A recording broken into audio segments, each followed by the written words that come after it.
name is Sutton Def, and you are listening to Sutton Reactions. This is episode 26, and we got a jam-packed episode today. So happy Friday to you, or again, whenever you might be listening to this. But we got some stuff to get into, so let's go ahead and do that. Welcome to Sutton Reactions.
Yes, yes, yes. So, like I said, welcome in, welcome all. Good morning, good afternoon, good evening, whenever you might be listening to this. My name is Sutton Def, and you're listening to episode 26 of Sutton Reactions. Happy Friday to everybody. Hopefully, everybody's doing well out there. We are live, of course, as always. If you are here in the live chat, please, please, please be sure to let us know. Sound off in the live. We've got a lot to get into today. Jam-packed episode, per usual. Some fun stuff, some funny stuff, some messy stuff. You guys know the whole 9 yards. So make sure you like the video, get that out of the way. Subscribe to the channel if you are new. And also, if you do happen to be tuning in from the Purple Rain Podcast YouTube channel, salute to you. Shout out to you, Rain Gang. Just make sure you go ahead and click the link in the description. That'll bring you over to the Sutton Reactions YouTube channel, where you can go ahead and click on the stream from that channel, and you'll be able to join our live interactive chat. And everybody here, all these beautiful faces over here to my left over here. So let's see who's here in the chat already. Let me see. We got Taurus in here. What's going on, Taurus? Let's see. We got Herb. What's going on, Herb? Stretch says good morning. Top of the morning to you, brother. Ashley says good morning. Top of the morning to you, Ashley. King Blaze says what's up, Sutton? What's going on, King Blaze? SV Cam is in the house as well. What's going on, SV Cam? Appreciate you for coming through. Top of the morning to everybody. It's the weekend. We made it, guys. We made it. Let me know if you guys have any fun plans for the weekend in the chat. I know it's probably still pretty snowy out there. I know a lot of you guys are on the East Coast. Me, I'm in Central. So no snow out here and barely even cold for the most part. So I don't know exactly what I'm going to do this weekend. I'll probably end up just chilling. There's some UFC fights on tomorrow night. I'll probably check those out. UFC 325. And then there's no football. There's no football this weekend. Everybody's just kind of waiting around, waiting to see the Super Bowl next week. Uh, Seahawks and Patriots. I've been trying to like rack my brain of all the possibilities of how that game can turn out, and all signs for me point towards the Seahawks whooping the Patriots' ass in the Super Bowl. I'm probably going to make a video about it later on PRP, probably a little short video or something like that, explaining my take on it. But in short, Drake May and the Patriots have really gotten here uh, off of a pillow-like schedule, right? And you can say, "Oh, well, Sutton, they made the Super Bowl." I mean, as long as you make the Super Bowl, it really doesn't matter. You play the teams that are in front of you. That is very true. It's very true. But I look at the couple of playoff games that Drake May participated in against the Chargers, against the Texans, against the Denver Broncos, right? He has fumbled 6 times. Now, given those are three good defenses for sure, but he's had a little fumbleitis, right? And I think when you're going up against a team who has probably arguably the best defense in the NFL under the tutelage of Mike McDonald, it's not going to be any different. Drake May is still going to struggle. He's been struggling all playoffs. The only difference is now he's coming up against a team who is really, really hitting their stride offensively as well. I mean, I don't know what it is. I think it really has to do with the play calling. I tip my cap to Clint Kubiak in that regard because, to get not JSN, but Sam Darnold to be performing like this. And you can say what you want about Sam Darnold, but I think he's kind of proven that he belongs at least like in the conversation with some of the better quarterbacks in the league. I mean, just objectively, right? Think what you want. If you want to be subjective about it, if the seeing ghost things really still scares you, I can understand that. But he's proven, you know, year after year that he is game. And he's getting the ball to JSN and all those other guys out there. Rashid Shaheed is stepping up and playing really well now. I just think that Seattle's going to be a little bit too much for New England, especially again New England with the quarterback that has been struggling this postseason. Meanwhile, Sam Darnold is playing some of the best football of his life. Just me though. Who else we got in the chat here? Let me see. Let me see. Let me see. ISO, what's going on, ISO? Top of the morning to you. Top of the morning to you, Kenny. I see you, Kenny Will, in the chat. Let me see. Tila's in the house. What's going on, Tila? Who else we got? Who else we got? All right, yeah. Keep sounding off. Keep sounding off. And again, if you're watching on PRP, make sure you come over here and watch on the Sutton Reactions YouTube channel so you can join the live interactive chat. Okay. Let me see. Let me see. Let me see. What do we got? What do we got? Let's go ahead and get into some reactions now, shall we? Let's not waste any more time. Let's do it.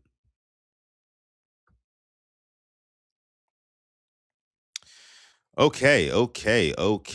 And yes, as a reminder, down below, you can see if you're watching on PRP, click the link in the description to come over here and watch on Sutton Reactions. And make sure you subscribe as well. Definitely would appreciate that. Let me see. Okay. What are we going to start with? What do we want to start with here? I want to start with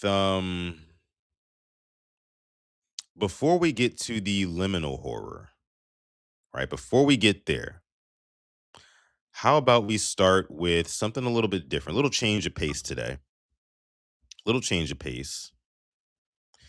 I came across this video of a guy ranking his top 5 fast food restaurants. As Modia says, he's cooking lunch right now. So if you're hungry, I need you to rack your brain, as Modia, for if at any point you ate fast food in your life, what are some of your favorite spots? And everybody, I really want to know this. I'm very intrigued by you guys' answers. If you can just give me a top 3 or a top 5, that would be great. That would be great.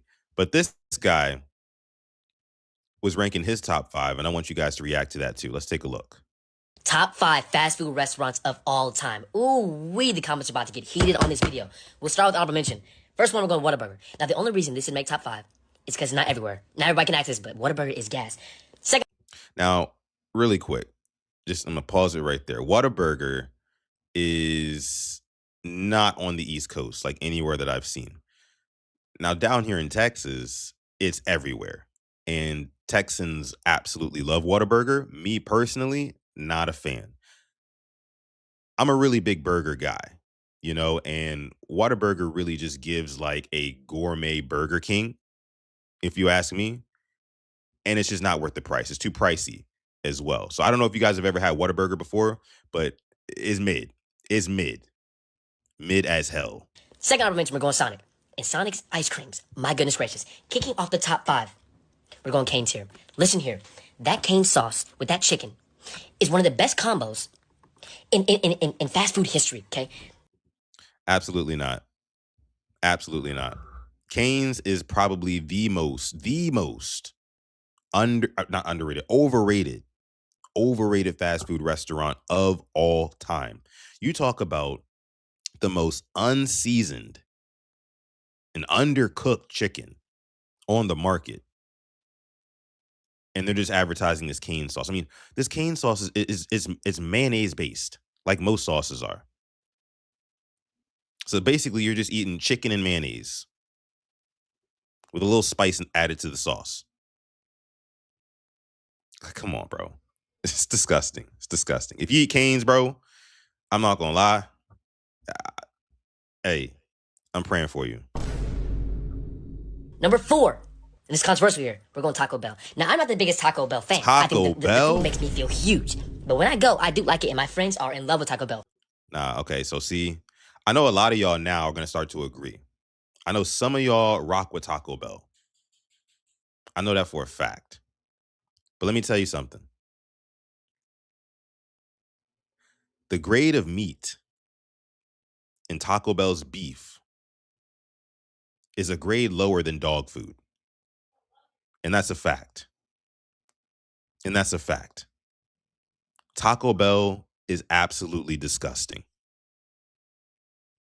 And if you frequent Taco Bell, again, again, I'm praying for you. I'm praying for you. Number 3, also controversial. We're going McDonald's here. Now listen, some people think McDonald's should be 1 or 2. Others think it shouldn't be anywhere near the top 10. I'm gonna go somewhere in the middle because the food is so bad for you. It's horrible. But the fries, fellas. If you get some good chicken nuggets, oh my goodness, and the sweet and sour sauce, I'm gonna tear up talking about it. Number 2. Okay.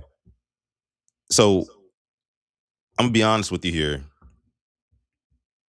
I'm not mad at McDonald's being number 3. I'm not mad at McDonald's at 3. Do I eat McDonald's? No. But just like anybody else, did I grow up on McDonald's? Absolutely. Was McDonald's always like the good value meal? Absolutely. Is McDonald's nostalgic? Absolutely. And if we're talking about top 5 fast food ever, McDonald's had some eras, right? McDonald's had some moments in time where, you know, they was hitting. You guys remember the chicken selects back in the day? This might have been like the early 2000s where it was like actual like chicken tenders, like the tender from the chicken as well. Like it was really really good. It was really really good. They take the tenderloin from the chicken. Hey, say what you want about McDonald's. Again, I don't eat it today in the Big 26. I don't. But just for like, I guess you could say historical purposes, right? It's just an OG. It's just an OG, right? So I'm not mad at McDonald's at 3. Let's keep it moving. 2, Chipotle. My goodness gracious. All right. Now, Chipotle is a totally different story. Totally different story.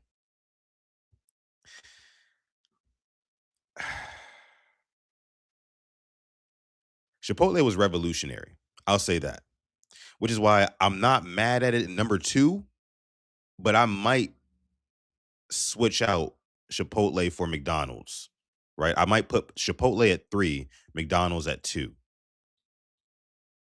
And I'm not just going off of like pure taste here. I mean, I'm going off of like everything. Like, did they ever have like a really, really big moment? Like, did they ever have like a special menu item or things like that? And you could argue that with like Taco Bell, definitely not Cane's, but you could argue that with Taco Bell. But again, Taco Bell is absolute dog shit. Again, grade lower than dog food. So that's disqualified automatically in my book.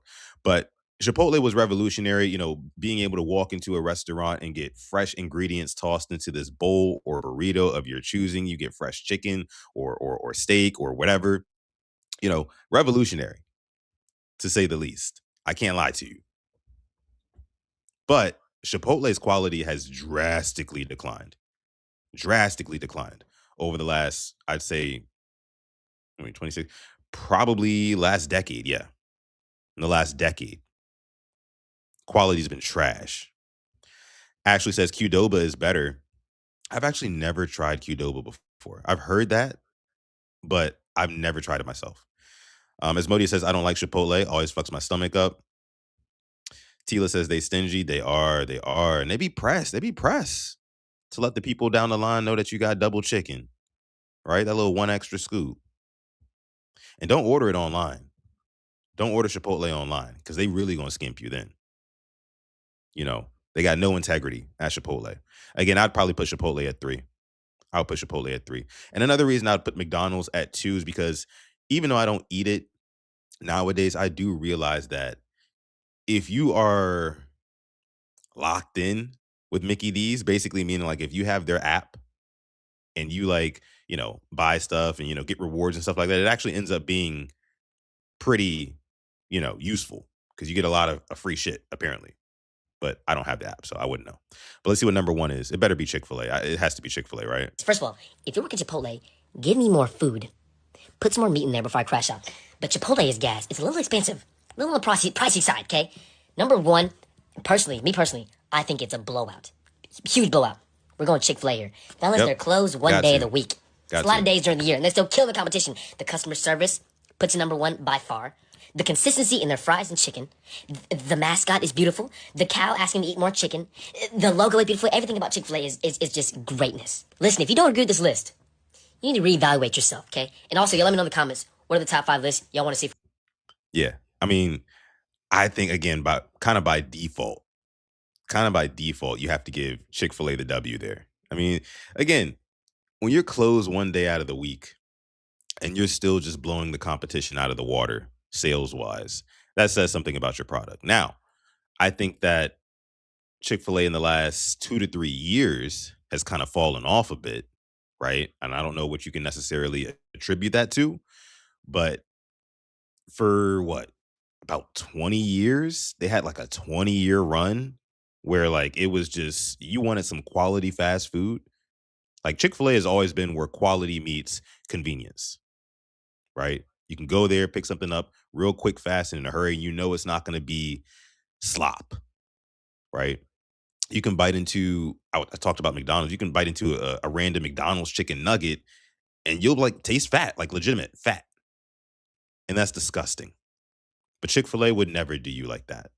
They would never do you like that. Chicken's fresh, cooking in that peanut oil, and and the fries are gas too. The fries are gas too. Let me see. ISO says I want to try In and Out Burger. Glaucoma says In and Out is better than Chick-fil-A. In and Out is okay to me. I've had it. I had it like maybe a couple of months ago. Was the last time, and I would say In and Out is better than Whataburger. It's better than your average like Burger King or standard fast food burger joint. But it's still a step below probably like a Five Guys, and some other places too. You know, so In and Out, I'm kind of out on them. Not gonna lie. Not gonna lie. In and Out goaded? Nah, definitely not goaded. Definitely not goaded. Tora says top 5 for me is gonna be In and Out, Freddy's Burgers and Custard, Steak and Shake, Jollibee, or Chop Shop. There's a Jollibee near my house, and I've heard about them having some good fried chicken. I kind of want to try it, but I've always been kind of weary about fast food fried chicken. I don't know what it is. I don't know what it is. It's like if it's not home cooked, I'm always weary about it. Now Popeyes, I don't know. Sometimes I just have like a little craving for Popeyes. I don't know what it is. It's not all the time, not all the time, right? But like it's something about Popeye's chicken that every now and then, maybe like a couple times a year, maybe, right? It might hit. It might hit. It might hit. But I've never had Steak and Shake or Freddy's Burgers and Custard. See what else y'all saying in here. In and Out fries too salty. Yeah, I mean, from what I remember, they were okay. Yeah, they're okay. They're okay. Let me see. Asmodia says here in the chat, says the thing about burgers, I prefer my own. I blend my own steak and make Korean barbecue slash blackened styles. Oh, that sounds phenomenal, Asmodeus. I'm not gonna lie to you. You might gotta send me a little recipe. Hey, hit me up. Hit me up, Asmodeus. You might gotta send me a little recipe. I'm not even lying on that one. Because I love me a good burger too, and I love cooking my own as well. Just got a grill for Christmas. I've been cooking a lot of burgers lately and definitely trying to perfect it. So if you wouldn't mind, I'm just saying. But let me see. Zeke says Sutton was good and everyone. I'm late. Actually, you're not late, man. You're right on time. You're right on time. We switched it up this morning. We switched it up today. This is actually the first video that we're reacting to. We haven't gotten to any liminal horror yet or any other videos. We just wanted to do, or I just wanted to do a top 5 fast food little segment here. Break the ice a little bit, kind of give you guys a little change of pace. Let me see. ISO says Modius put me on. Where to play that is Modius says Herb. Exactly. Yeah, you might have to disseminate that recipe. You might have to do that for us. Not gonna lie to you. JD, what's going on? JD says Panda Express is better than everything except Popeyes. Oh, see, JD. Nah, dog. Nah, dog. That ain't it. That ain't it. Panda Express is okay. Let me say this about Panda Express. I would be lying to you. I'd be lying to y'all if I told y'all that I did not used to eat and enjoy Panda Express's food. Specifically and only really was the orange chicken. Orange chicken with rice. Yeah. Hey, look.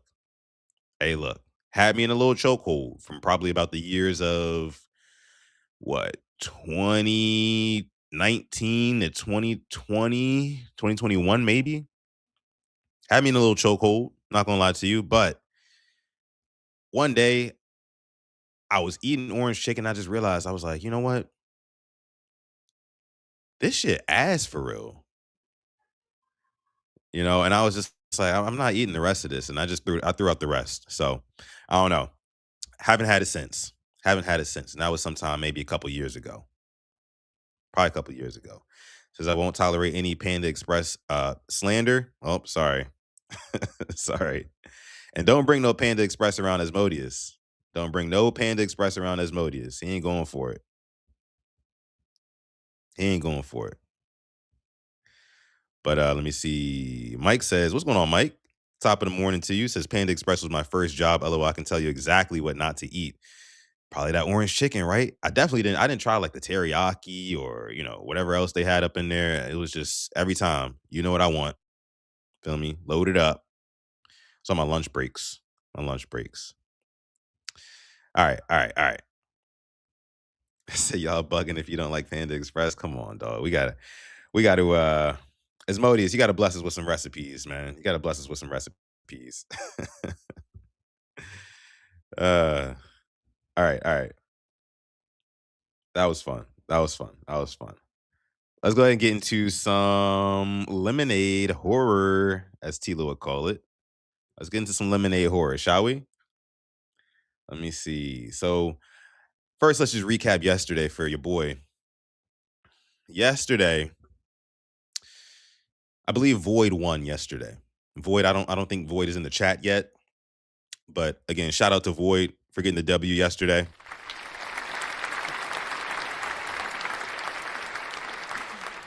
And your boy started off really strong, right? Started off really strong. Started off 3-0. And then all my luck had ran out and I ended up 3-3.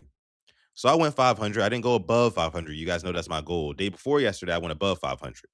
Right? I went 3-2 day before yesterday. So today I'm looking to go. I'm looking to get at least 4 Ws. I don't know about y'all. A lot of y'all stunk it up yesterday. Some of y'all in the chat right now. You know who you are, right? So y'all got to bounce back today. We got some fun ones today. Let me see. Got some red door, blue doors. It looks like. Let me see. And we also have a bonus. We also have a bonus too. So let's get it. Let's get it. Let's get it. Let's get it. Y'all ready? Y'all ready? Let's see. Let's see.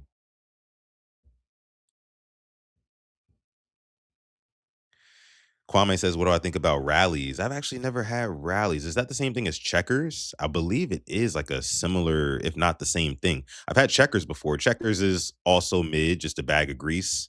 Not really a big fan. Not really a big fan. All right. Let's see. Let's see.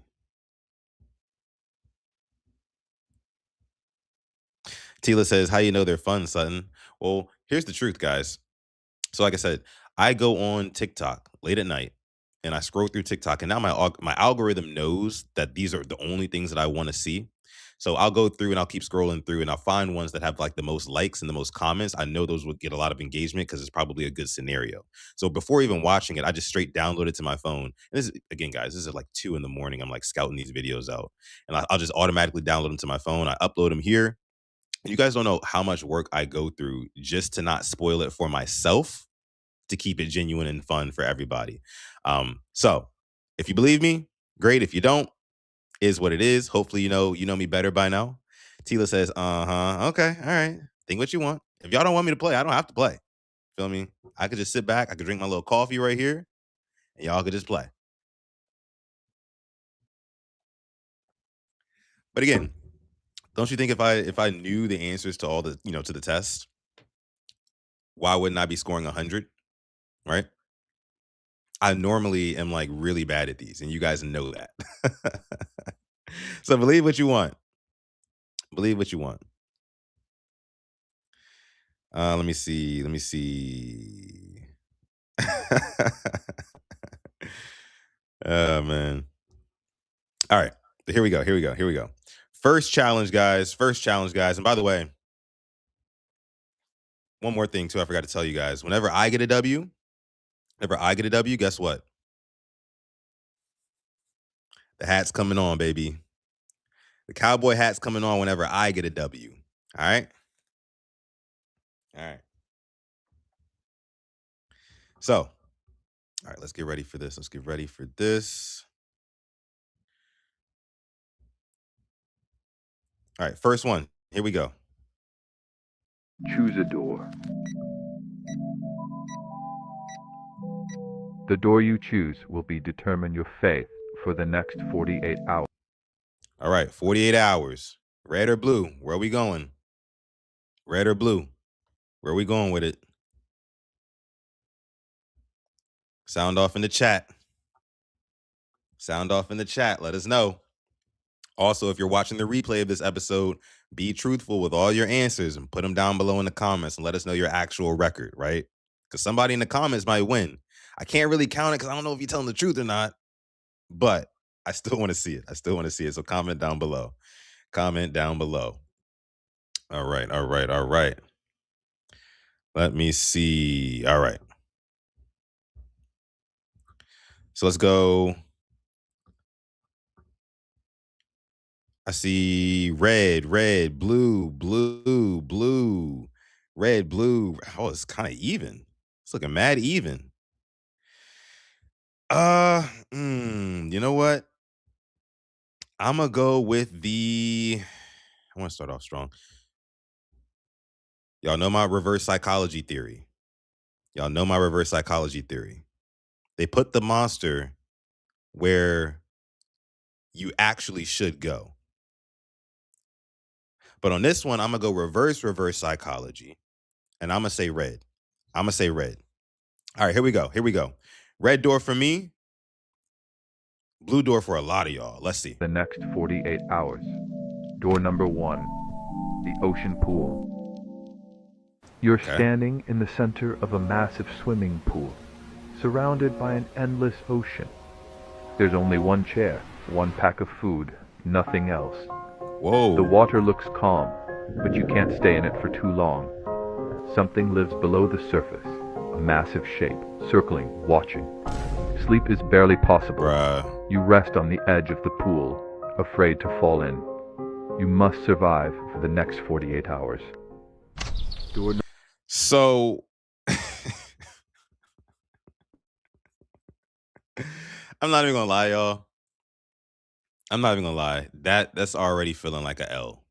That's already looking like a L. You're in a pool in the ocean where some of the water is overflowing into the pool. It feels like the pool. Oh my God. You can't get into the water because there's something swimming underneath you. Yeah, that's probably an L for me. But blue door, let's see what y'all got. Let's see what y'all got, blue door. Door number 2, the Cloud 9. You step into a vast open space, made entirely of clouds. There are no walls, no ground, only endless white drifting beneath your feet. Food is simple here. White cotton candy, sweet. Wait, you gonna live off cotton candy for 2 days? A bed made of clouds forms beside you, soft enough to rest on. Damn, you are not alone. Eyes with angel wings float silently above you. They do not speak. They do not approach. They only watch. There is no danger here. Enjoy your Bruh. stay for the next 48 hours. Literally heaven. So heaven, right? Hey, man. Team Blue. Team Blue, y'all got that one. I can't lie. Y'all got that one. Clap it up for Team Blue, y'all. If you want to know, put it in the chat. If you want to know, put it in the chat. I'm 0-1 right now. No cowboy hat yet. It's okay, though. It's okay, though. Darius, what's good? It's okay, though. I'm going to bounce back. Here we go.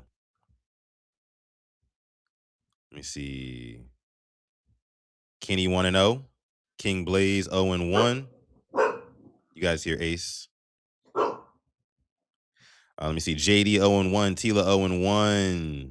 Herb 0-1. See Darius 1-0. Taurus 1-0.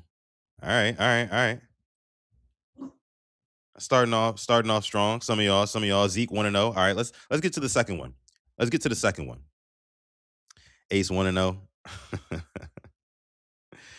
right, let's see. Number two. Here we go. Choose a door. Your choice will determine the next 5 days of your life. Your choice will determine the next 5 days of your life. I'm going to go with the red door. I'm going to go with the red door on this one. I'm going red. Calling my shot now. I'm going with the red door. Let me take a sip of my coffee.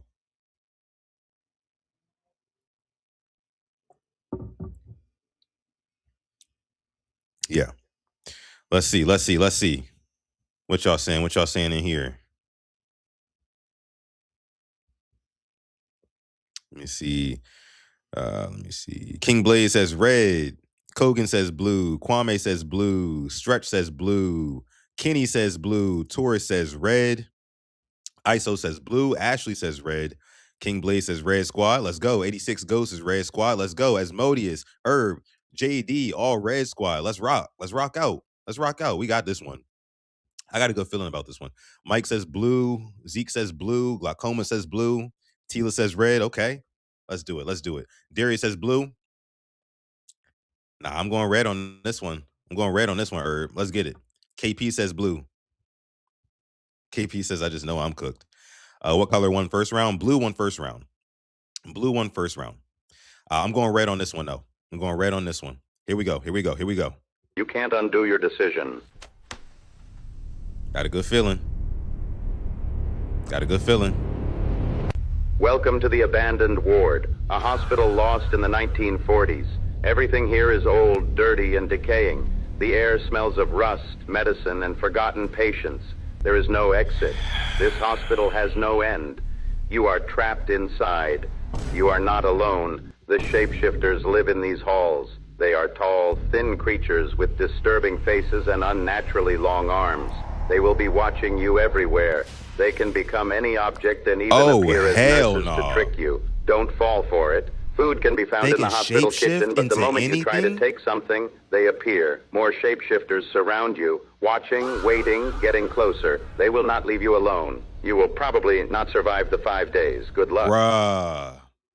Bruh, hold on. So obviously, that is a, bro.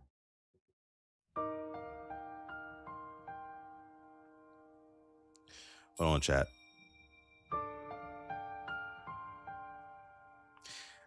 That might have been the most terrifying scenario we have ever seen playing this liminal horror game. And we've done a lot of these, as y'all know. I ain't never seen something as scary as that shit that we just saw.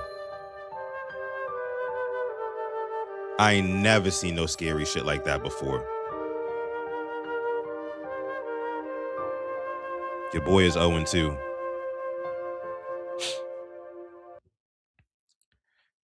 And I had a good feeling about that one too. I'm not gonna lie to you. All right, Blue Door, what y'all got?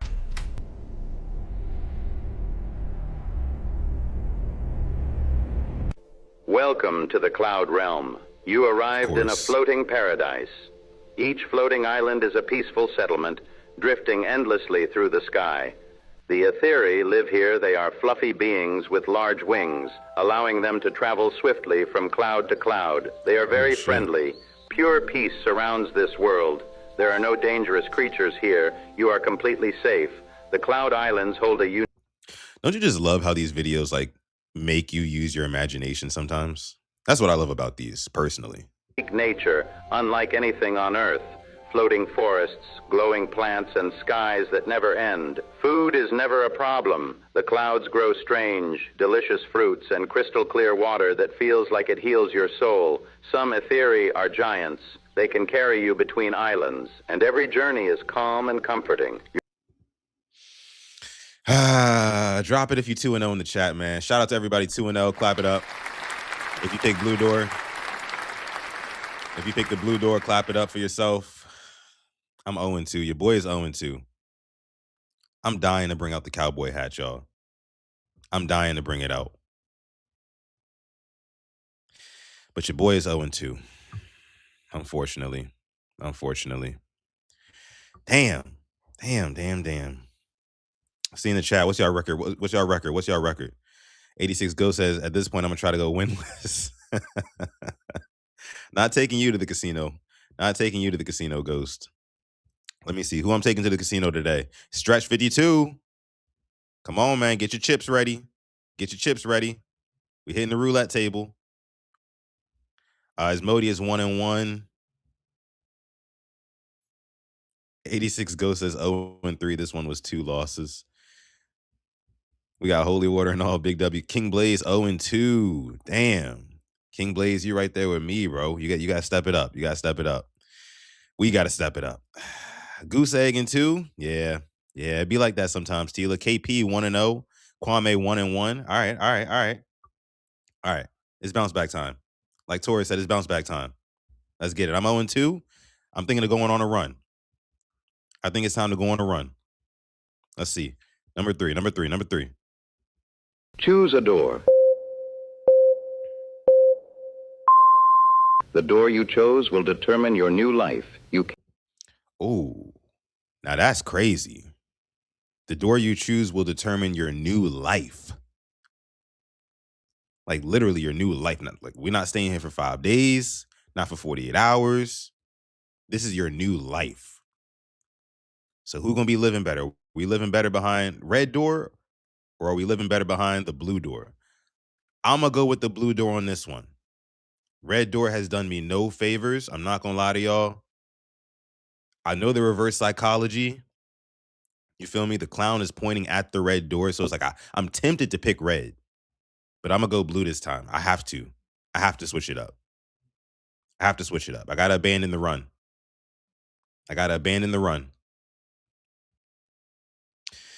Let me see what y'all saying in the chat, though. Where we going, y'all? Let's see. Bounce back. Stretch says red. JD says blue. Asmodia says red. KP, blue. Herb says blue. Zeke says red. Kenny says red. Tila says red. Kwame says, I'm sticking with the blue door. I'm sticking with you on this one, Kwame. 86 Ghost says red again. King Blaze says red squad. Glaucoma says blue. Tila M says, I'm a glutton for punishment.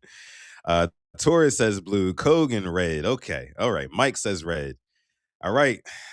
A lot of us, we don't want to go 0-3. Those of y'all who 0-2, you know who I'm talking to. We can't go 0-3. We got to bounce back here. I'm going blue door on this one, though. Just so we know. I'm going blue door. But let's see who's living better. You can't undo your decision. The Eternal Paradise. Welcome to 1980s Miami. Neon lights, palm trees, and endless nights under glowing skies. I know you fucking lying. Walk along Ocean Drive, where music, lights, and people never seem to sleep. The beach is alive with colorful sunsets, ocean waves, and warm tropical air.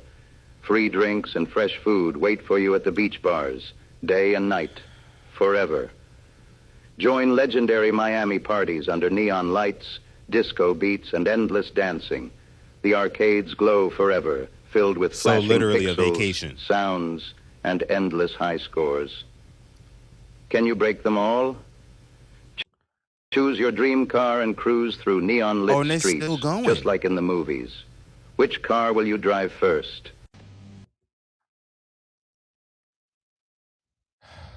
Chat.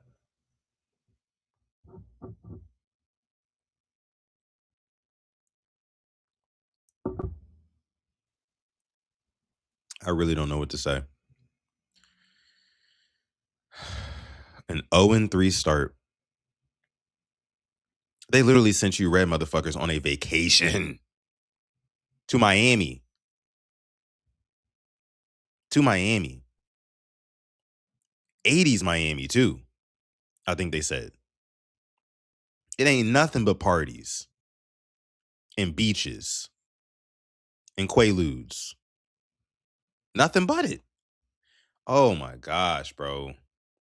There's no way I started off 0-3, chat. That's crazy. That is crazy. Your boy 0-3, man. Your boy 0-3. Let me see. Darius says 3-0. I don't know, man. Let me hold out some hope. Let's see what Blue Door got.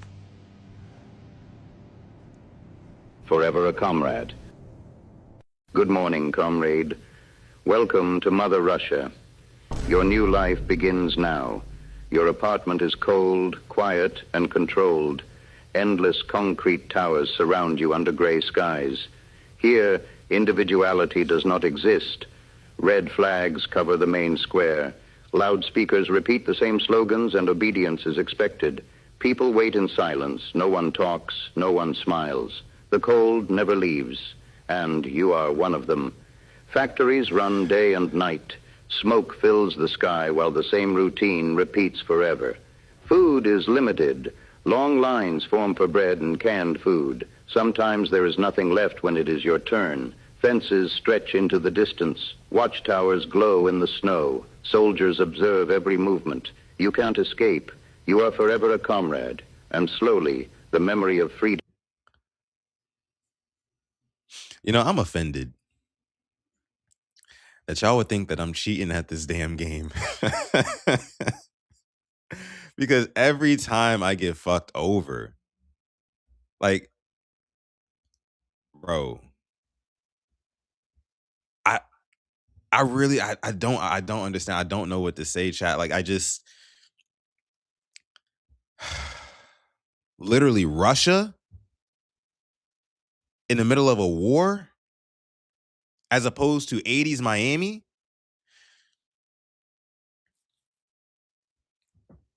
Oh my gosh. Coach, what up, coach? What up, coach? What up, coach? Can't start it over. We still got some left, coach. Don't worry. We still got some left. But we in too deep. We in too deep. I'm 0-3. I'm 0-3 on the day. We still got 3 left. We still got 3 left. See if you can go over 500. At this point, the best I can do is 500, and I know I ain't hitting the next 3 in a row. It's damn near impossible with this game. It's impossible. If you're 3-0, let me know. If you're 3-0, let me know.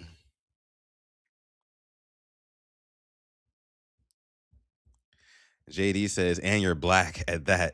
In Russia, facts, bro. I can only imagine, dog. They will be on my ass. Literally. Pause.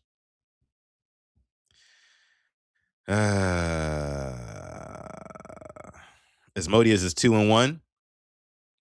Sip to Tally says happy hour for me in 1.5 hours. Okay. Are you going live? If you're going live, I mean, I'm trying to well, I gotta hit the gym right after this, and then I'll be free.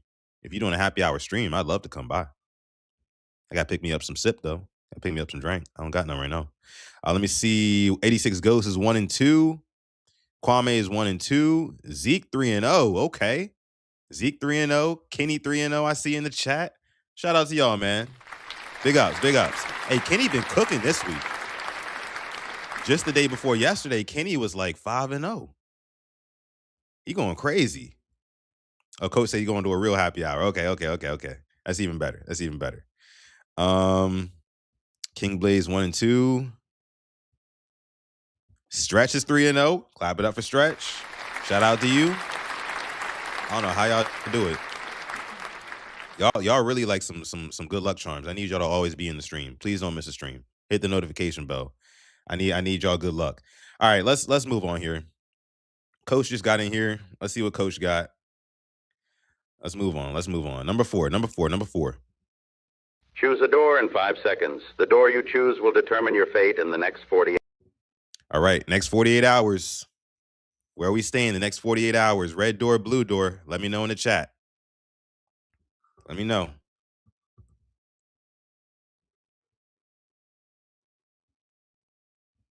I'm going to go blue door. I'm going to go blue door on this one. I'm going to go blue door. Because I feel like if I just keep flip-flopping back and forth, it's going to keep fucking me over. Excuse my language, y'all, but I'm pretty pissed about today's results so far. It's a Friday. You know, I came in here feeling good. I told you I was going to wear my cowboy hat. I haven't gotten my cowboy hat on yet because I haven't won anything. This shit ass, man, for real. It's ass. I'm going blue door. I'm going blue door, though. Let's see where y'all going. Let me see. Darius says blue. Mike says red. King Blaze says blue ain't for you.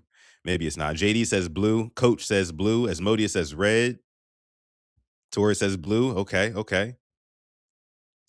Tila says blue. Kwame says blue. 86 Ghost says blue. Torres says blue. Herb says blue. Okay. We got a lot of blue. We got a lot of blue squad here. King Blaze says red. Kogan says blue. Glaucoma says red as well. All right. I like it.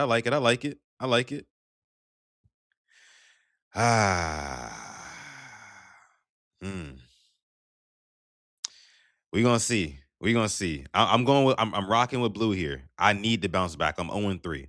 I promise I will cry on stream if I go winless today. Probably not, but let's see. Can't undo your decision. 48 hours.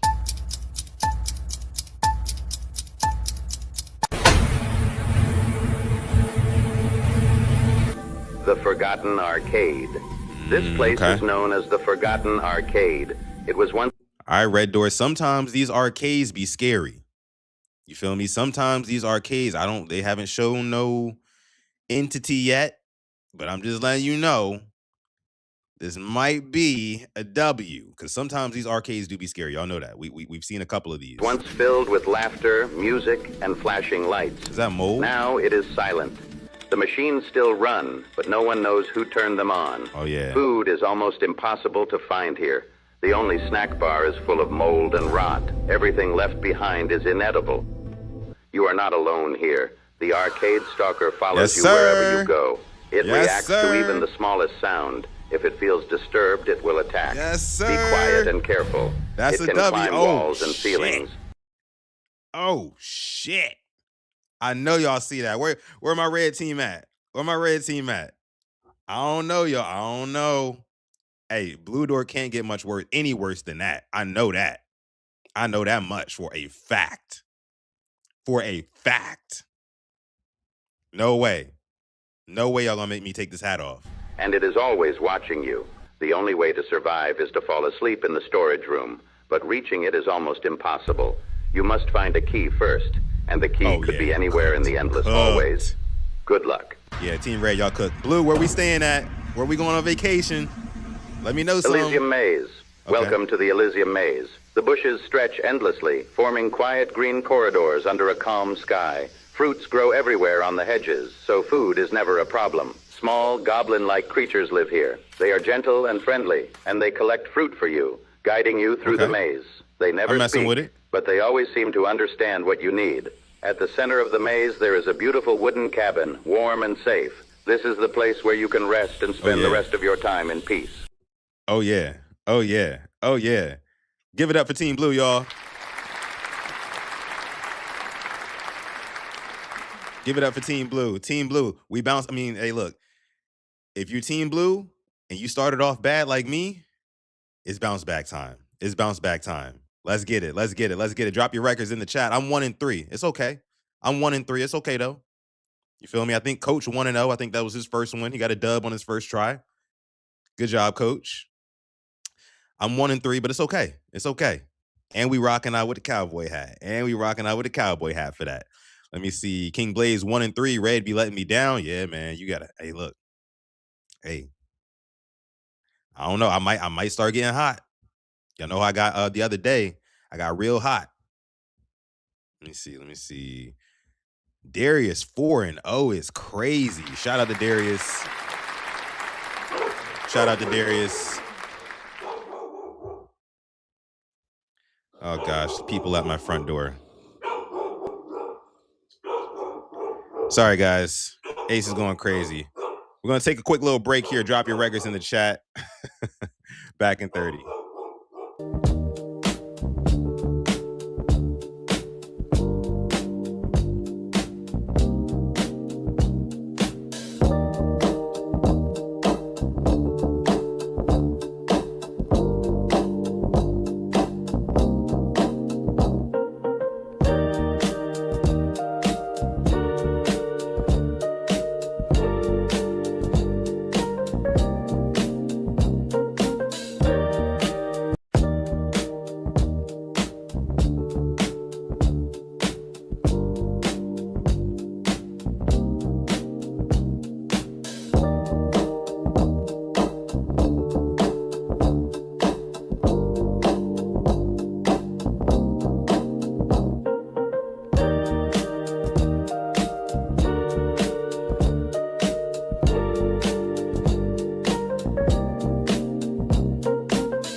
Seconds. The door you choose will determine your fate in the next 48 hours. Okay. Choose wise. You can't All undo right. your...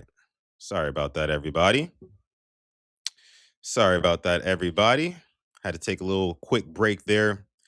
Had some packages come to my front door, and Ace does not like that. Does not like that. So had to go get those, but we're back now. We're back now. Going to continue with our liminal horror challenge of the day.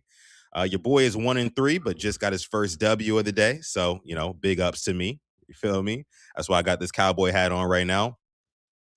Let me see. What we talking about in the chat real quick? Bowling, I'm hit or miss. I hate bowling. I hate bowling, man. I mean, I'm just, it's just something about it, like as a social thing, and it's not just bowling. I don't like social outings where you guys take turns stepping up to the plate and doing something like bowling or like top golf, you know, stuff like that. I'm not a big fan of. Never been a big fan of. You know, I don't know. It just gets it gets boring and old to me after a little while. It does. It does. So Stretch says he's got a league play in bowling this weekend, Amp. So you must be nice with it. You must be nice. You must be nice with it. It's crazy. I love bowling. Hurts my wrist after. Yeah. Yeah. No good for me. No good for me. And y'all dealing with that snow. That's crazy. Can't relate. Not gonna lie, y'all. All right. Let's move along. Liminal Horror Challenge number 5. We got 2 more, y'all. Some of y'all have the chance to go undefeated. Some of y'all might be winless. I'm not sure. Some of y'all might be winless. Let's see. Challenge number 5. What we got? Pick a door. The door you choose will determine your fate for the next 40. All right. Y'all know the drill. 48 hours on this one. Red door, blue door. What's our fate? Choose your fate for the next 48 hours. We going red door or we going blue door? I'm gonna let y'all get y'all answers in first. I'm gonna go. I'm not looking at the chat yet. Let me see. I feel like the hearts on the blue door are just doing a little bit too much. It's just, I think I'm a. What did I pick last time? I picked red. No, I picked. I can't remember, but I won last time. I know that. I'm going to pick red this time, though. I'm going to go with the red door on this one. Yeah, I'm going to go red. All right. Let me see what y'all saying in the chat here. Kwame says blue. Darius says blue. Mike says blue. Glaucoma says red. Zeke says red. Tila says blue again. Taurus says red. 86 Ghost says red. JD says blue. Herb says red. Coach says blue. Ismodius says red. Stretch says blue. Kenny says blue. Okay. Got you. I'm going to go with the red door on this one. I see a couple of y'all rocking out with me. Ismodius in there rocking out with me. 86 Ghost rocking with me. Taurus rocking with me. All right. Let's get it. Glaucoma. Let's get it. And King Blaze. Let's get it. Red door. All right. What am I? 1 and 3? We trying to bounce back.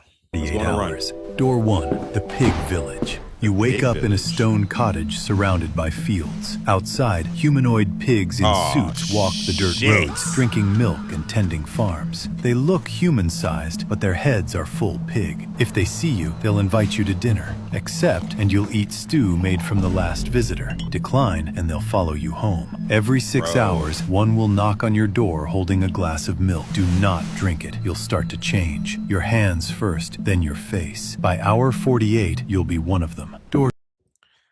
That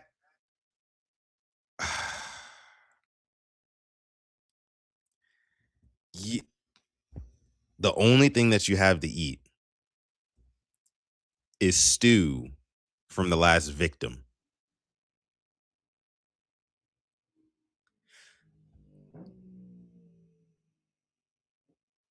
That's looking like a L.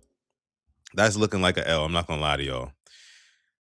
I'm not gonna take off the hat yet because blue could be worse, but pigs, I don't know, y'all. I don't know. I low-key want to spin it back one more time just to see. Let's see. Can I spin it back? There we go. You wake up in a stone cottage surrounded by fields. Outside, humanoid pigs in suits walk the dirt road. That is so freaking creepy, dog. The dirt roads, drinking milk and tending farms. They look human-sized, but their heads are full pig. If they see you, they'll invite you to dinner. Accept, and you... Yeah, and they're gonna see you, right? They're gonna see you because you have to walk around and try to find freaking food for yourself. And then they're gonna come up to you and be like, hey, come to dinner, we have food. And then the food is basically human stew. You'll eat stew made from the last visitor. Decline, and they'll follow you home. And if you don't eat it, they're going to follow you back home and kill you. Follow you home. Every 6 hours, one will knock on your door holding a glass of milk. Do not drink it. You'll start to change. Your hands first, then your face. Holy shit. Face. By hour 48, you'll be one of them. Door 2, the pastel pools. All right. An endless indoor Of pool course. lit by soft pink and Of blue course. lights. The water glows, and it's always warm. In the center floats a girl with clown makeup and a frozen smile. She won't move unless you get in the water. She'll swim over and offer you a floaty. Take it. She'll guide you to a vending machine with snacks and water. As long as you stay in the pool, she'll protect you. You're safe here. Pick a door. Bruh.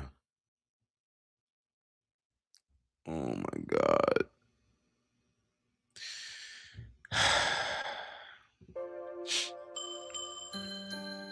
Again, chat. I don't really know. I don't really know what's wrong with me, you know. But for some strange reason,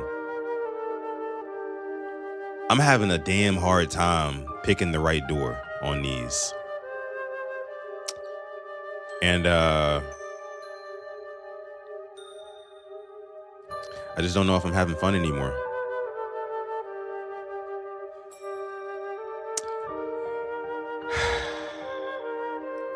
Sorry if you pick with me. If you bet with me, that's my bad.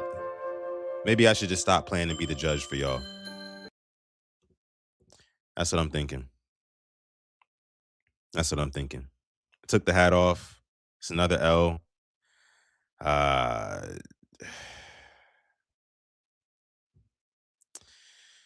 Darius 5-0. Stretch 5-0.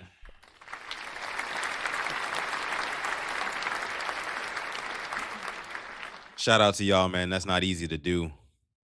Meanwhile, your boy is 1-4. I feel like the Ravens. I feel exactly like the Ravens. And if history was an indicator, then I'm probably gonna go 1-5.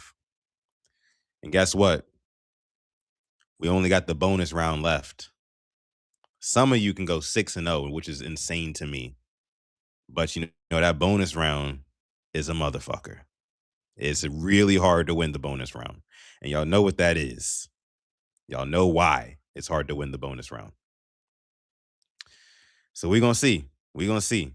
Coach, you 2-0. There's only one more round left, so you guaranteed to go over 500. If you hit the bonus round, then hey. And I think I said yesterday, I think the bonus round should count for 2 wins. So we're going to do that starting today. The bonus round is going to count for 2 wins. Okay?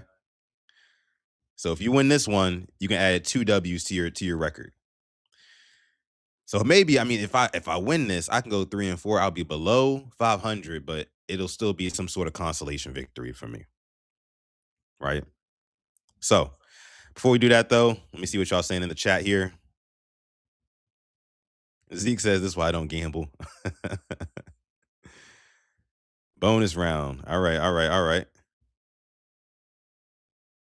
Hey, coach said he's still pissed at 5 from yesterday. Oh, yeah, 5 sold out. You're 9, bro. 5 sold. You're 9 out. That was crazy. I remember that. All right, bonus round, y'all. If you win, it counts for 2 W's. Hide and pray. Y'all know, man, we hiring for Michael Myers. Michael Myers is on the prowl, y'all. You got to hide and pray. Let me see the numbers. Y'all see the numbers? Y'all see them? Go ahead, call your shots. Call your shots now. If you pick a winning number, it counts for 2 W's. It's the bonus round. Y'all.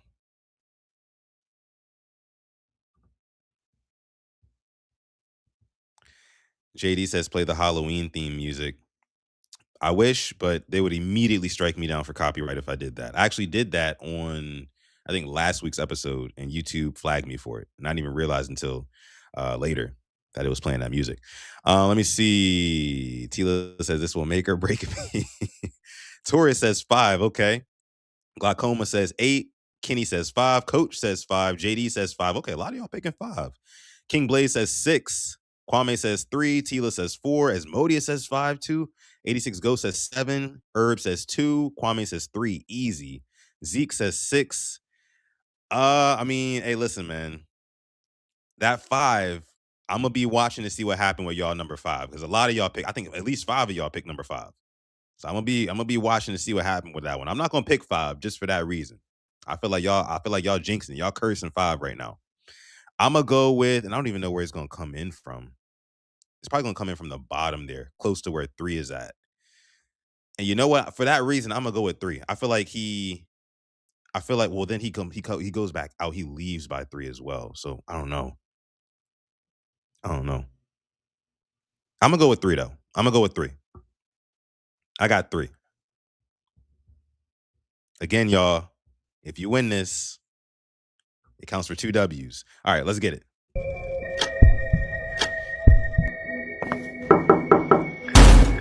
All right, 5. Uh-oh. 1.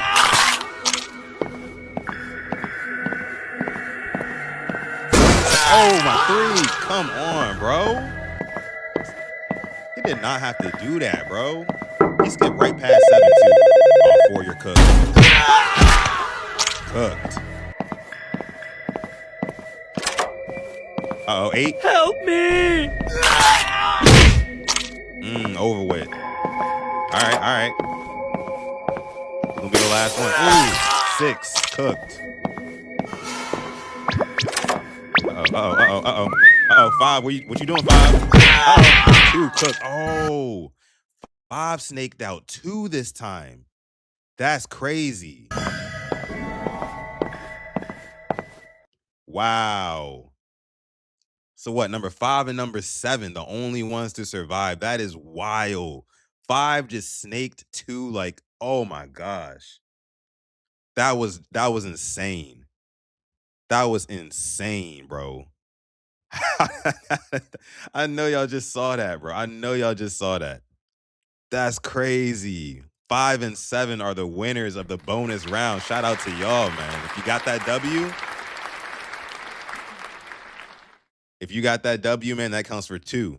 That counts for 2. Drop your record in the chat. Drop your record in the chat, man. That's wild. That's wild.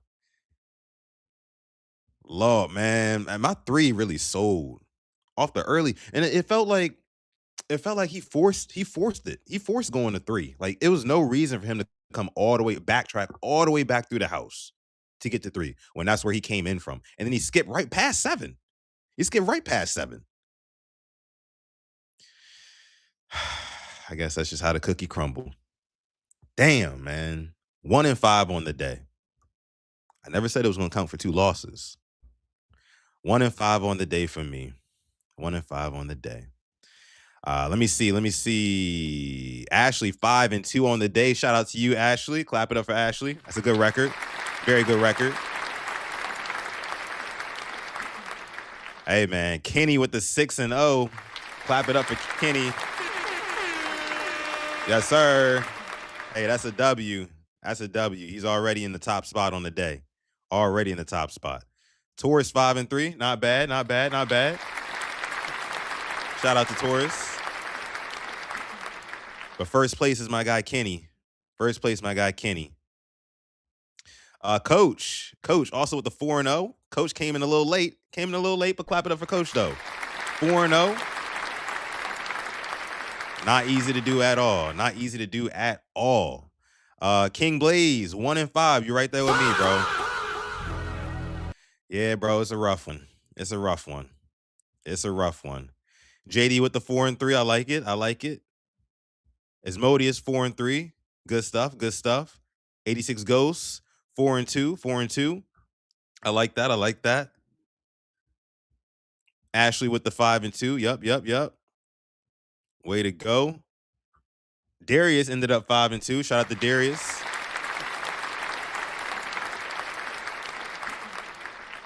For sure. Let me see who else. A loss does not count for 2. Ah, man.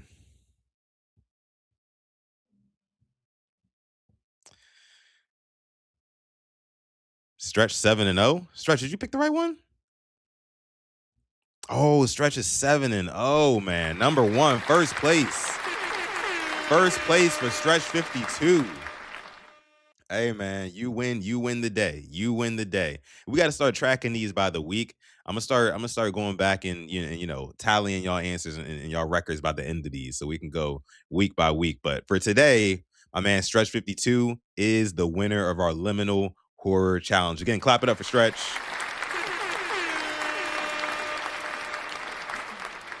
Yes, sir. Meanwhile, your boy Sutton went 1 and 5 on the day.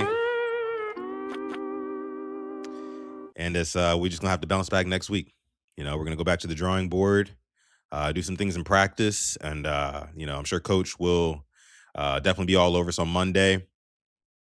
We're just gonna have to get back to watching tape, watching a lot of film, and hopefully we can bounce back. That's pretty much about it. Y'all. Okay. All right. That was a lot of fun. Did I freeze? It doesn't look like I'm frozen. Let me know, though. I froze? Oh, no. Let me see. Before we move on, back in 30, y'all. Back in 30. Then we'll get into some topics, some messy stuff.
All right, all right, all right.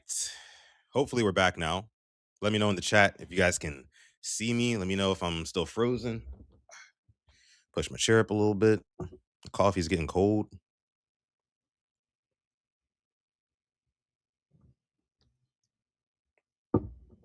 Cold coffee is terrible. I be trying to drink it all while it's hot. I just can't. Sometimes, and I let it get cold, and it gets gross. I hate it. Can't stand it. Jeez, man. All right. Let's see what you guys are saying in the chat here. I'm giving my job 40% for the rest of the day. Ready to go home. I know that's right. It's Friday. It's Friday. You feel me? It's Friday. Might hit me a little happy hour today. Who knows? Who knows? Or I might just drink in the house. I have me a little dranky drank in the house. I gotta do a another happy hour with Sutton episode where I do the shots. Those are fun. Those are fun. Alrighty. We're back. Okay, we're good. Let's switch back on over here. It'll probably play our last thing one more time. Let me take it off the screen. There we go. All right. So let's get into some topics here. Let's get into some topics, shall we? It's about that time. This first one is going to be coming from my guy Stretch. My guy Stretch 52 sent me this earlier today, and I guess wanted me to react to it. This is an influencer who just signed a damn near $1 billion deal. Kabi Lame. I don't know if you guys are familiar, but this is him.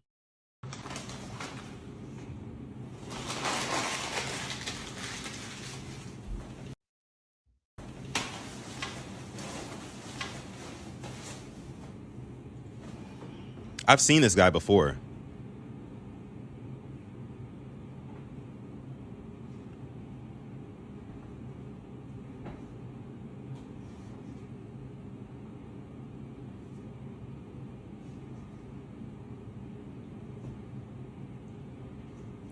Bruh. So he literally just does nothing. And this dude just landed a $975 million deal. Let me read through this tweet for you guys so I can provide some context here. It says influencer Kabi Lame signs a $975 million deal, authorizes use of his personal brand, Face ID, Voice ID, and behavioral models, enabling the creation of an AI-powered digital twin. Lame started posting on TikTok back in 2020 after being fired from his job. He now has over 350 million followers across platforms. He signed an all-stock deal with Rich Sparkle Holdings, worth just shy of $1 billion. He also authorized the development of an AI-powered digital twin. A digital twin is a virtual replica of something real, whether it be a place, an object, or a person, Complex reported. To create it, Lame will enable Rich Sparkle to copy his facial structures, voice patterns, and behavior. This will allow the company to create multilingual content or even virtual live streams with the streamer's digital doppelganger.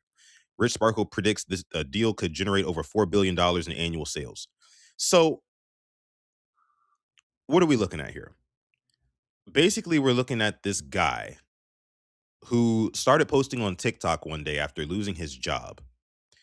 And his main shtick on TikTok, from what I can remember at least, because I'm vaguely familiar with this guy. His main shtick was just basically being a silent, I don't even know what to call it, to be honest with you. I mean, it's just aura. It's just his aura. He literally signed a $1 billion deal because of his energy and aura. I don't even know anything about this guy. I've never heard him speak on anything. It's just him being silent and doing things. A straight aura. That's it. That's it. And this company wants to, and this is kind of like the broader topic, right? This company wants to pay him a bunch of money basically for the rights to, his voice, his his facial expressions and everything. So what they can do is they can just make a digital copy of this guy, make their own content, make their own live streams of this guy doing things, even while he doesn't even have to be there. Torres says this is an industry plant. I mean, if I've ever seen one, it would be this guy. I agree. Because how do you, I mean, and I'm gonna say this, guys like this really, really do inspire me, right? They really, really do inspire me because it goes to show you just how simple it is to go viral. People, I think, tend to overthink it. People tend to, try to do very, very specific and niche stuff. You know what I mean? But sometimes you can just do anything out of the blue, just like what my guy is doing here. Just anything. Reacting without noise is what he's doing basically. And people will just like latch on to it. And more power to him. I mean, I'm happy for him. If I was in his position, I would totally take this deal too. You know what I mean? It is a little bit creepy that now they're going to be, basically taking his IP, his intellectual property, and basically everything of his, and just recreating him. And they could have him saying and doing some wild stuff. And that could impact his personal life. Right? Imagine this company has the digital twin, right? Live streaming and talking to an audience of thousands and thousands of people. I see somebody say he's big overseas, he's big internationally. Yeah, what if he's talking to thousands and thousands of people on a live stream and he says something offensive, right? And that sparks controversy. And then people who can't tell the difference, they see this guy, the actual human, out in person. They're like, "Hey, you said this, that, and the third." And it's like, actually, no, I didn't. I sold my rights to my face, my voice, and everything on for $1 billion, and I never said. And they be like, "No, I'm not trying to hear none of that. That was you, motherfucker." I mean, that could potentially be a problem for old boy. But I mean, if you sign for $1 billion, though, you're probably going to be somewhere secluded off in I don't know, somewhere really nice and secluded again. But more power to the guy. I'm it's huge. I mean, love to see a brother getting paid like this for sure. And then, again, it just goes to show that like you're this close. You're very, very close to popping off and becoming something huge. You just never know. So if there's anything that you could take from it, hey, I mean, if you want to be like a content creator, post that video, right? Do it. Just put yourself out there. Just put yourself out there. You never know what could come of it. You never know what could come of it.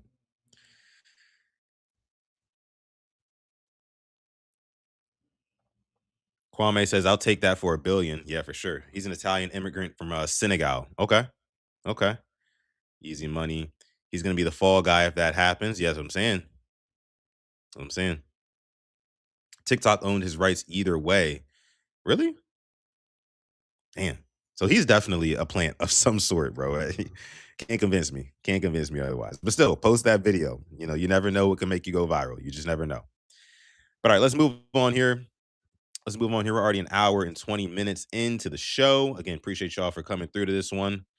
Let's take a look at this video here. There was a woman on TikTok, and she was explaining to her followers why she thinks that men do not like women that are fit. Let's take a listen to what she has to say. Okay, part 2 on my theory of why men do not like fit women. Okay, context: I am the fittest I've ever been. I'm the most disciplined. I'm sober. I'm doing an Ironman in 28 days. I am kind. I'm so much nicer and more patient than I was in my 20s, etc., etc. I'm also the most single I've ever. Really quick, just to preface this, I didn't know that this was like an epidemic, like men not liking fit women. Now, I don't know where she's going to go with this, but I do have thoughts though. she don't look the healthiest. I think she don't look the healthiest. But I'm gonna hear her out. I'm gonna hear her out. Ever been in my life, and I don't get male attention anymore. In fact, I have gotten one match on Hinge in about 2 weeks, and I've probably swiped right on 2 men per day in those 2 weeks. So you do the math, not great odds. Anyways, I don't know if men are intimidated. I don't know if having visible muscles means it's a masculine look and men are looking for, a more feminine look. I don't. No, I mean, so I think there's like extremes. Like for her physique, she does have like some broad shoulders and things like that. And she's got, her abs are a little bit chiseled and you can see some definition in her legs and stuff. But like I said, I don't think it's like she's thinking like, oh, I'm too muscular for men. It's like, no, I think she just looks just a little bit malnourished, just a little bit unbalanced. I mean, she looks like an entity. Let's just be real. She looks like an entity. I'm just saying. It's not the fact that you're fit. You just look a tad bit unhealthy. I don't know if men are intimidated. I don't know if I'm secretly super ugly and I just don't think that I'm ugly. I don't know, okay? It could be so many things, but it's very disheartening because I'm the best version of myself ever and I'm also the most single. So if anybody has any theories, comment. I'm so curious. Best of luck to you, sis. But I don't think it's the fact that you're fit. I don't think that. Also, I want to say like I just don't. I've never really thought that dating apps were like the best place to find love. I know some of us have used them in the past and things like that. For me though, I think it's just hard to find genuine connection on there when everything is like contrived. So maybe meet some of these guys maybe meet some guys at the gym, you know, or somewhere, I don't know, the grocery store, somewhere, go to church. Hell. But also maybe just eat a little bit more. Like you got the muscle. You can tell you got some muscle, but it's just like, you know, you know. You look a little bit anorexic though. It's a little bit. Gym girls are definitely winning glaucoma. They're definitely winning. My woman is a gym fanatic. She's a gym rat for sure. And that's what I'm saying. Like fit girls are not bad at all by any stretch of the imagination. Like that's actually a very, very nice body type to have, you know, and don't want to discriminate against any body type at all. But I'm just saying for this woman right here, she's like, oh, why can't I find love? It's got to be because I'm too fit and men don't like that. It's like, well, I think it's the fact that you look just a tad bit unhealthy, sis. That's all. That's all it is. That's all it is. That's all it is. Just eat a few burgers, right? Get some more protein. That's all. That's all. What do we have here? Let's move on to yes, the entity from the horror games. Herb says dating apps to me are mostly about aesthetic, what they see as opposed to who they are, and about the dreams that they sell you on. Exactly. Exactly. Everybody's only putting their best foot forward. You don't get to see somebody for who they are on a dating app. I mean, when you're on a dating app, you're putting an ambassador for who you really are. You're putting the best, most forward facing person to society. Oh, like you're gonna put on your profile that you have these really cool hobbies. And you're gonna post that picture from when you were on vacation, when you looked at your best. And even though this is not what you do or look like every day, it's just again, it don't really seem genuine. Nothing about it seems genuine. Oh, Asmodeus, I see you in the chat, man. Oh gosh. I'm not gonna bring that one up, but y'all see it though. The reverse cowgirl is crazy. All right, let's move on. Let's move on. What is this one? I don't even know what this is. Let's watch it though. What is this? That's not how this shit work. It's real love, but you can't marry me with no fucking Walmart ring. Marry you? You tripping over a motherfucking Walmart ring? Bro, I'm not gonna wear these fucking rings. You're not marrying me with no fucking Walmart. Real love. Fuck is you talking about? See, but that's not how this shit work. It's real love, but you can't marry me with no fucking Walmart ring. I can marry you with whatever I want to marry you with, as long as it's genuine love, bro. Bruh. I'm fucked up right now. I ain't got shit going on. You got me 2 rings from Walmart asking me, do I want to get married? The 2 for $20. Fuck is you talking about? So you can swap them out. Ain't Fam, hold on, wait a minute. Wait a minute, what did I just get us into, y'all? What did I just get us into? I know this man did not just buy his girlfriend a Walmart ring and propose to her. And then said he got her 2 because it was a 2 for $20. Oh my gosh, bro. Oh my gosh. No, bro. It's no way. It's no way. Gotta be a skit. Gotta be a skit. Because first of all, I don't want to tell anybody how to live their life. I don't want to tell anybody how to, lead their relationship or whatever, or how to propose, to each his own. But going out and getting the ring from Walmart, if it's what you can afford, is what you can afford. But there's absolutely no reason to tell your woman, number one, that you got your ring from Walmart. Again, if that's what you could afford, that's what you could afford. You put it in a nice little box, you doctor it up, dress it up, whatever, and you give it to her. But what you don't do is tell her that not only did I get the ring from Walmart, but I actually happened to get 2 rings from Walmart because they were running a special. They had a deal, a discount, where it was buy 1 ring, get 1 ring free. That's how much I think of you. Not only did I get you 1 ring, I got you 2 rings because it was a 2 for $20. I look at you like a damn Applebee's.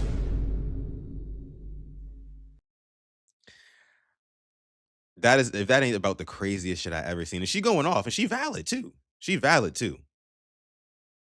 I could go the direction of, she should be grateful for just getting a ring or whatever. She just wants a nice big ring, expensive ring, so she could post it on Instagram and Facebook, and she could show all her family members. But like, come on, bro. There has to be a happy medium.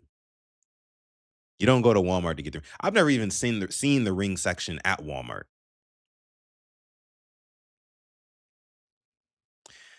Insane.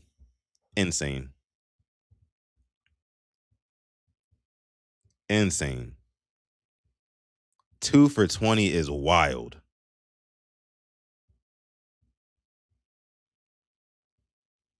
Wild. It's wild, Mike. I don't understand it. Fellas out there, you want to get a nice ring, don't want to break the bank.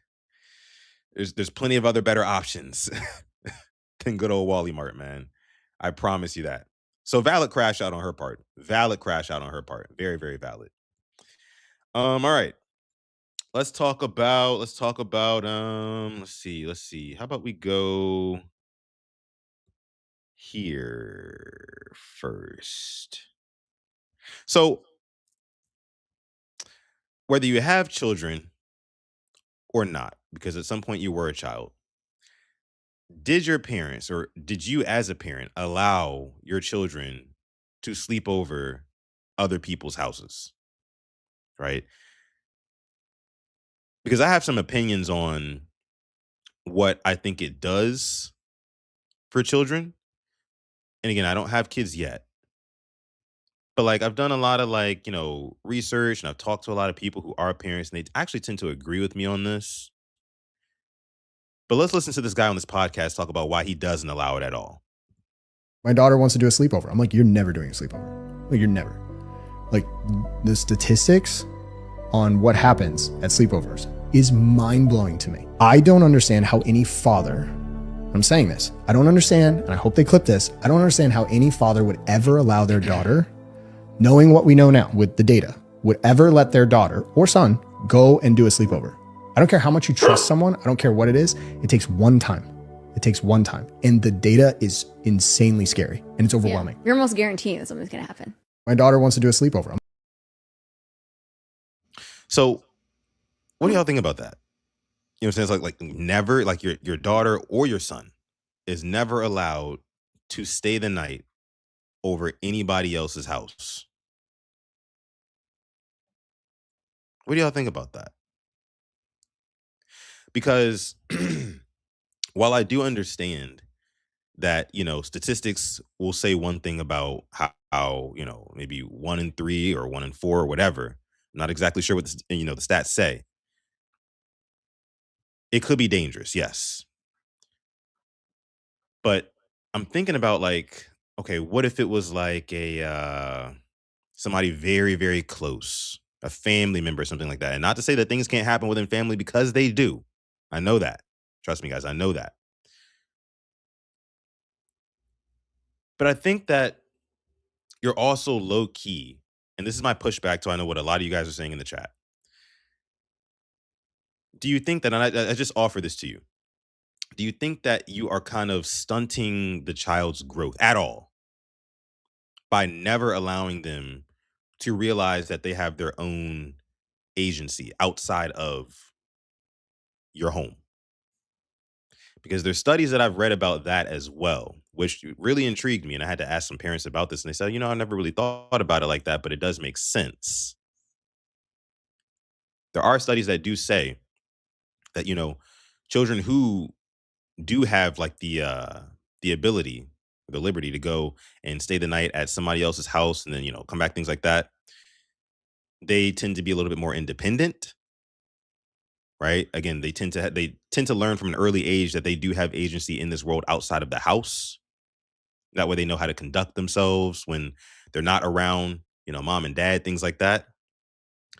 And I got to thinking about that. And I was like, that's a pretty valid point as well. But is the risk worth that reward? Because there might be also other ways that you can instill independence in your child. So it's just about who you do and who you don't trust, I would say. Let me see what y'all are saying here in the chat, though. Let me see. Herb says, was not allowed, nor was my mom allowed. Torres says, not a fan of it. Kwame says, mine can't for sure. Glaucoma says, mine didn't, only with the fam. Let me see. Torres says, I slept over my white friend's house in 2nd grade. That was the first time I seen domestic abuse. His pops was hella aggressive with his mom. I know that shit was probably a canon moment in your life, a canon event in your life. Yeah. And that's another thing. It's not just like you're putting your child at risk to be abused or anything like that. You're also putting your child at risk to be exposed to certain things in somebody else's household that would never be exposed to them in their own household. So there are a lot of risks. There are a lot of risks. But when we talk about child development and growth and things like that, the reward could also be very, very rewarding. So I think that, I agree with Glaucoma here. Only with the fam, like if it's with trusted family members, right? Trusted family members, you can trust them. Nothing's gonna go wrong, whatever, right? I think it's important to at some point give them that freedom to do so. That's just me. That's just me. Like I said, with family though, with family, you don't have to do it with little Johnny's friends or whatever because you don't know them people. You don't know them. And even if you meet up with them for one time after Lil Johnny expressed interest in staying over Lil Steve's house, you talk to Lil Steve's parents, even if you talk to them that one time, it's not enough to get to know them. So like I'm saying, let them stay with family, right? And just see how they react to it. That's just me. I don't know. Let me see. When I was a kid, I got the opportunity to do it a couple of times. Stay over a friend's house for the night. My parents were always pretty reluctant about it, and I can't necessarily say whether or not that helped me or not. I mean, I've been through a lot of things in my life that I think make me the person that I am today. I wouldn't put that necessarily at the top of the totem pole necessarily, but I think it does do something though. In this time, no, back in the day, it was more acceptable. That's interesting too. There's a lot of creeps now, and the internet is in play. You don't know what could be going on at somebody else's house nowadays. You're right. You're right. Let me see. Don't even trust family like that. It'd be like that too. It'd be like that too.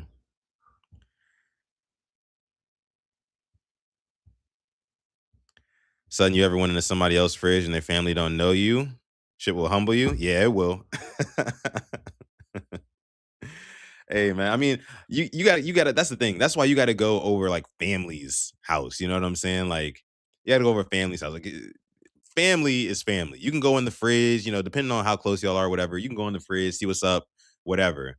But if you just over like a friend's house or like a friend of a friend or something like that, like nah, don't go in that fridge. Don't go in that fridge, big dog. Don't even do it.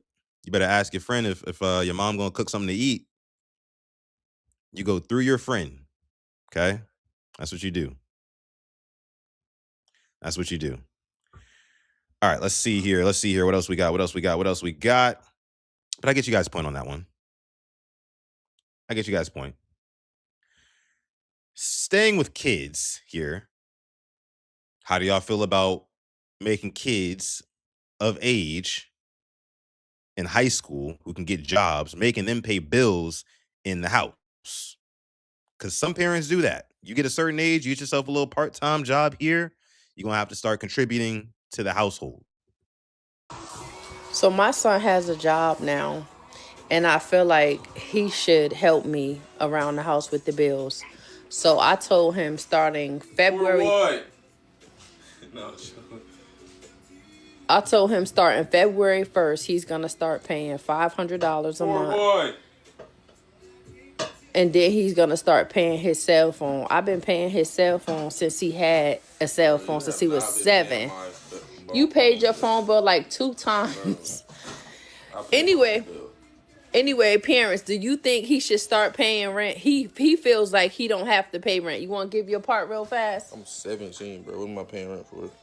You can't stay nowhere for free. You work. I know. When I'm 18, I'll figure that out. No, you're going to figure it out now. $500 a month. I don't care what he say. Either $500 or the door. So what y'all think? What y'all think, man? Tori said, Sutton, my mom's been doing that since 16. The son is 17 years old, actually. He said he's 17 years old. And she's making him pay $500 a month in rent. Plus, she wants him to pay his phone bill as well. Now, look, I don't know if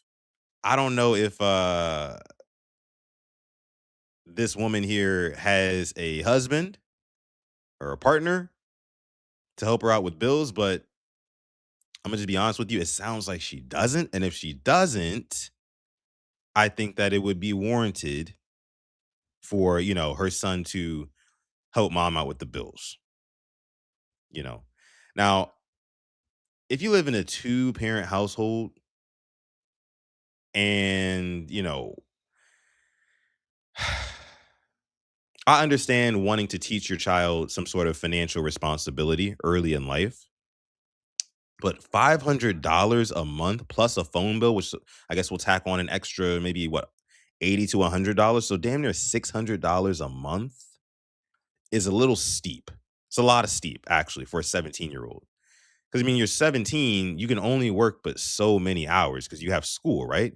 Your checks coming in, if you're working at McDonald's or you're working at Walmart or whatever, Target, whatever, your checks coming in ain't going to be that much more than $600 every 2 weeks. And it's like, if that, really. Because, I mean, there's in some places they have labor laws and stuff like that. We can only work a certain amount of hours if you're a kid. So I just think upwards of $500-$600 is a little bit excessive. I can understand it if mom really, really needs it and she has no other help. Then it's like, okay, yeah, I'll bust my ass, do what I got to do. But if she's in there living comfortably, right? If she living comfortable, her and her partner, or maybe it is just her, maybe she makes a lot of money herself, and she's like, you know what, I want an extra $500. That'd be nice for me, right? I'm not using it to make ends meet. but I want to use it to like profit a little bit. I think that that's wrong. If it's genuinely to make ends meet, then sure. Little man needs to step up, right? Help moms out. Because mom is literally, he didn't ask to be in this world, but moms brought him up in this world. So there's a couple of questions that I have. I have some questions about it, but again, I do think $600 is a little bit excessive because I don't know how much checks I don't, because you think about it, if he's giving up $600 every single month, and again, I'm saying $500 plus the phone bill that she says she wants him to pay too. If he's giving up $600 every single month, how much is he even seeing out of his paychecks? You know, that's rough. That's rough.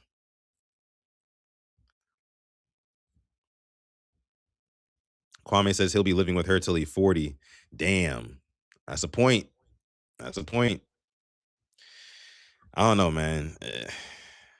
If it were, I don't know. I think a better thing would be like, okay,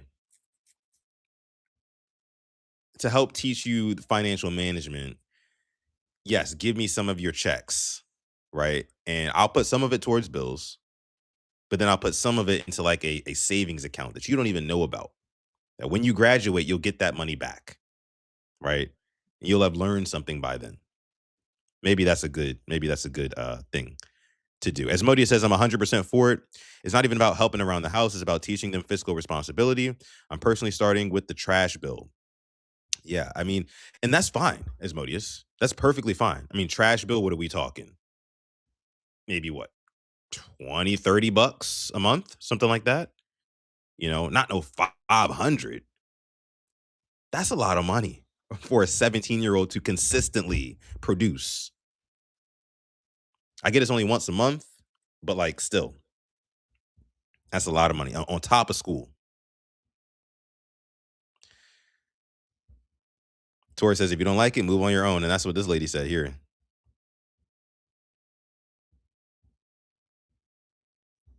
Glaucoma says he probably making about 1K a month. And you really think so, Glaucoma? I mean, 1K a month? You're probably right. You're probably about right. He probably gets to see 40% of that, I would say, which is, I mean, how it goes for most of us in the real world. A lot of people in the real world, I mean, you don't get to see 100% of your earnings. A lot of that has to go towards bills. So, I mean, I kind of am on your side, Glaucoma, Asmodeus, like teaching that fiscal responsibility and training them early to know, like, okay, bills have to be paid. Your money really isn't yours. You got to feed the system. It's a sad reality, but it's reality, So again, I have more questions before I would make a real point on this. But like Tora says, that's how the real world works, So Kwame says they don't have to pay rent to learn fiscal responsibility, which is why I'm saying, maybe a little bit less than 500.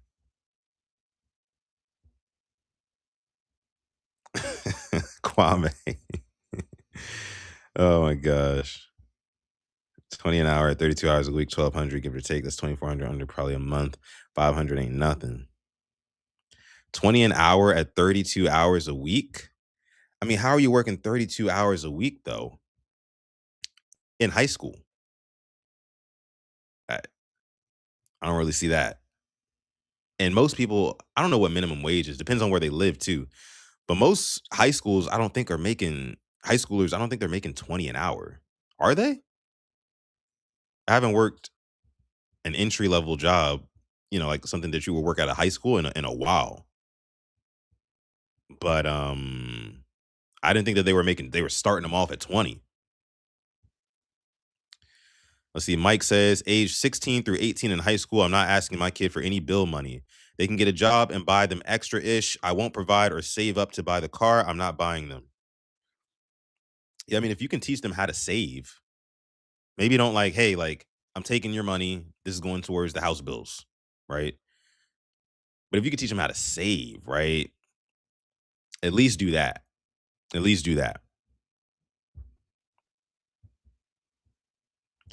In-N-Out and Chick-fil-A pay $15 to $20 an hour. $20 an hour where at McDonald's is like 13. Yeah, I'm about to say, there's no way. 86 Go says, you're not buying no homes when you're giving up what you work for before you can even save up. And that's another problem. Like, a lot of Americans cannot save money. Not just because like they like physically can't do it or don't want to do it. It's just because a lot of Americans don't make enough to be able to comfortably put money to the side, right? There's always an expense or something like that, that money that you would have saved has to go towards that expense. You know, it's rough out here. It's rough out here. And I understand trying to teach your child early that it is rough out here. And this is why, you know, you need to become disciplined early on in your life and know that money always has to be put to the side for this, that, or the third thing. That is good. That is a net positive. I just don't agree with no damn $500, $600 a month at 17 years old. That's a lot. That's a lot, you know.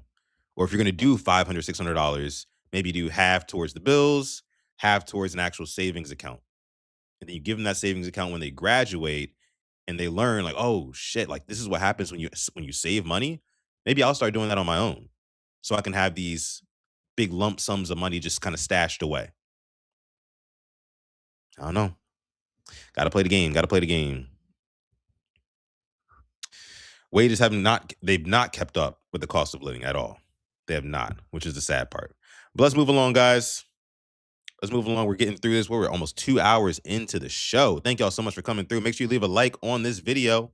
Subscribe to the channel as well if you are enjoying the content. Again, if you're watching on the Purple Rain Podcast YouTube channel, click the link in the description of the video to come on over to the Sutton Reactions YouTube channel and click on the link there, the stream. You can watch us and join the interactive chat. All right, what do we have next? What do we have next? This 14-year-old really crashed out.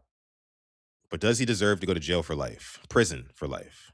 I'm terribly sorry for the pain that you guys feel, but I cannot take responsibility. This is a scene of a boy apologizing to the parents of the victim in court. Last year, 14-year-old Remy Cordoba was speeding in a car with his gang accomplices. When he was crossing the intersection, he collided with Pamela Cabrioli, who was driving normally. When the gang members traveling with him were cursing at Pamela, Cordoba, in an attempt to show off, pulled out the gun in his car and fired furiously at Pamela's vehicle. When the police arrived at the scene, 32-year-old Pamela had already lost her life, leaving only her young child crying beside her. After the police arrested Cordoba, he has been defending himself by claiming that he is a minor. When the judge convicted him in court, he filed an appeal and said to the family of the victim, I'm not the monster or the murderer I have been painted to be by the Denver's District Attorney Office. Ultimately, the judge rejected the appeal and sentenced him to life imprisonment as an adult. Do you think this verdict is appropriate? Welcome to leave your opinions. All right, so what y'all think? Let me know in the chat. This 14-year-old boy was riding around with some gang members, right? And they did a drive-by on this random lady who was in her car. Rest of the dudes in the car were shouting at the lady or whatever. Maybe they cut her off or she cut them off, and they got to jawing back and forth with her. And this 14-year-old kid pulled out the hammer and unalived her. So does this 14-year-old kid deserve to be imprisoned for life for his actions here? Some people online I've been seeing are saying, yeah, lock his ass up. He never deserves to see the light of day ever again. He knows he shouldn't have done that shit. And then you have other people who are saying like, well, wait, hold on, wait a minute. This is a kid who was, grew up underprivileged, right? Fell in with the wrong crowd early, which tends to happen for a lot of kids in certain neighborhoods. Was trying to impress the people he was with out of maybe peer pressure or maybe even fear. A lot of people are saying this kid's brain is underdeveloped and this wouldn't really help anything at all.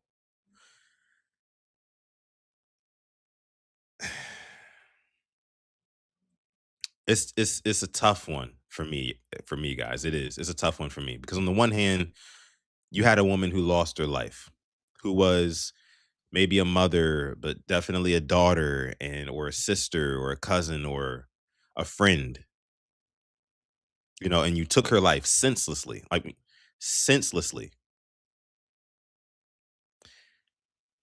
But again, there's also the argument on the other side, like, does this kid even have sense himself at 14? At 14 years old, is his brain fully developed enough for us to say this was like for you to for us to try him as an adult?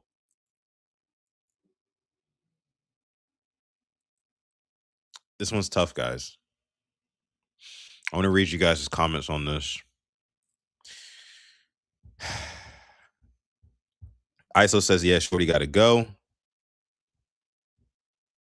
Says, you know what you did. Niggas want to be grown until it's time to be grown. This is a fact. But life, though, I don't think it should be life. I think that's where I stand on it too, Kenny. Like, definitely lock his ass up. Hell, lock his ass up for 30 years. I don't care. 40 years. Hell, 50. Give him 50 years.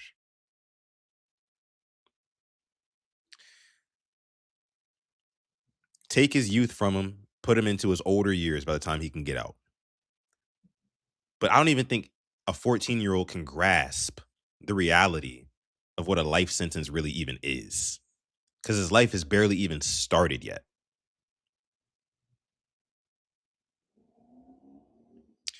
And I don't know. It's just unfortunate how you have boys who come up in a system where it's not designed for them to win,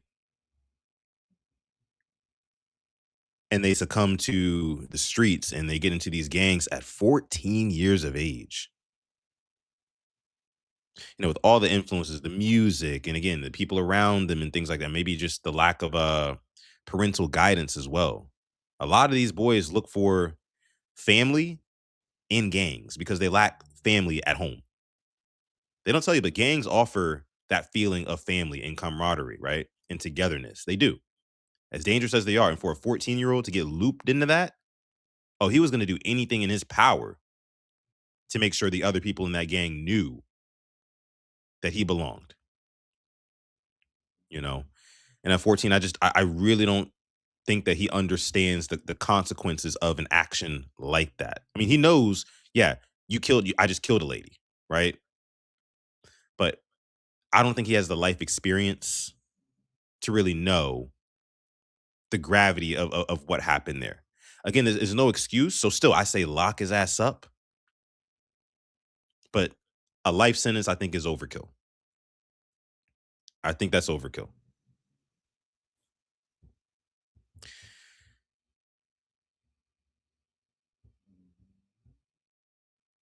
Fuck that. This is a kid. That's why you got so many jackasses on these streets these days, says Asmodeus. So you believe like set an example out of him. Also, don't think that will work either.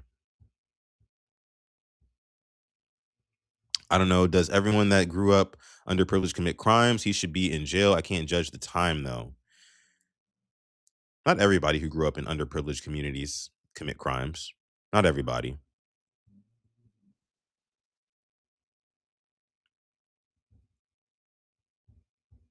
Let me see. Stretch says these YNs don't care about none of that till it hits the fan. Then they want to be sorry.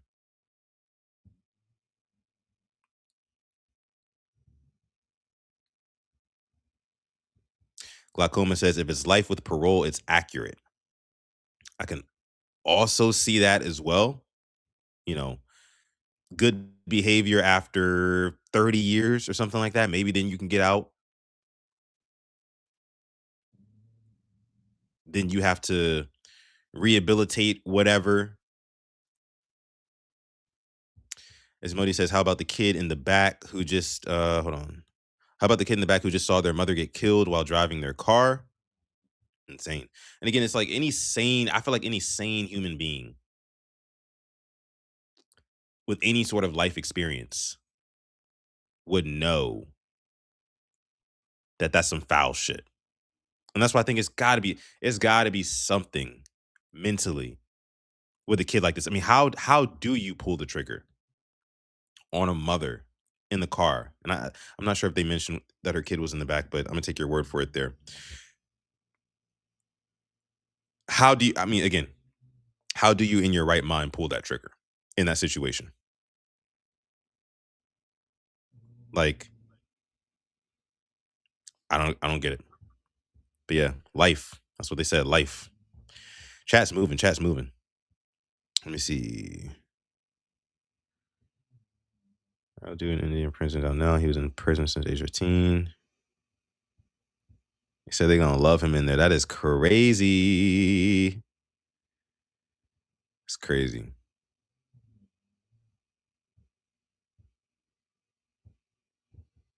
Tor said he gonna get that experience in his cell with Big John. Hey yo, stop, dog. Stop. They said got his hair done already. That is wild. All right. All right. They said they found the woman killed with the child crying in the back. Yeah, that's awful. That's awful. You guys remember Tay-K, the rapper Tay-K? He was what, 16? And he had gotten charged for murdering a guy in his house. And they gave, I can't remember if they gave him life or if they gave him 50 years. I think they gave him like 50 years. They didn't give him life. I don't think. They didn't give him life, Tay-K.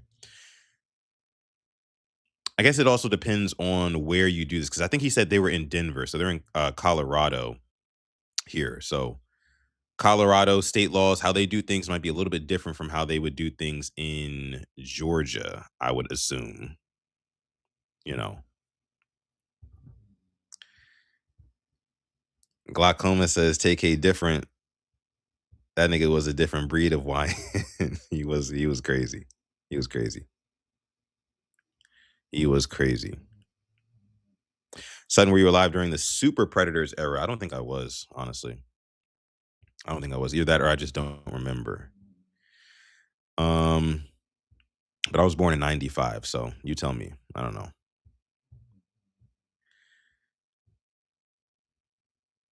Craziness though. Craziness though. Thoughts and prayers, everybody involved, you know. But it's a tough one for me. I just wouldn't say life in prison. I just wouldn't say life in prison for the 14-year-old kid. I would say, hey, look, most of your life you gotta go away, big dog. You have to, you gotta sit in that cell and deal with that. And I think 40, 50 years would definitely do it.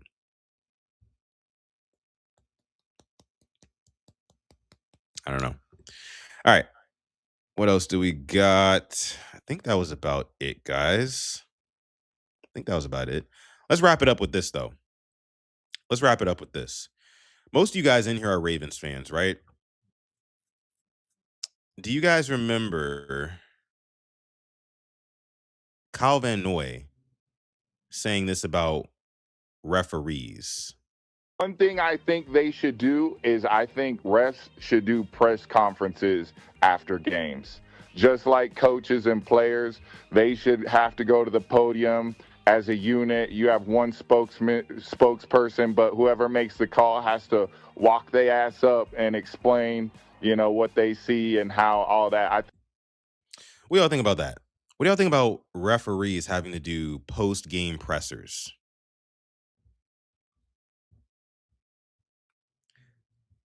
Torres says, what is that going to solve? Exactly. And that was my take on it. That was my exact take on it. Because the only thing that a referee getting on in front of a microphone and camera and explaining why he made some bullshit call, all it's going to do is just be like extra rage bait. You know what I mean? That ref is going to get extra death threats, everything.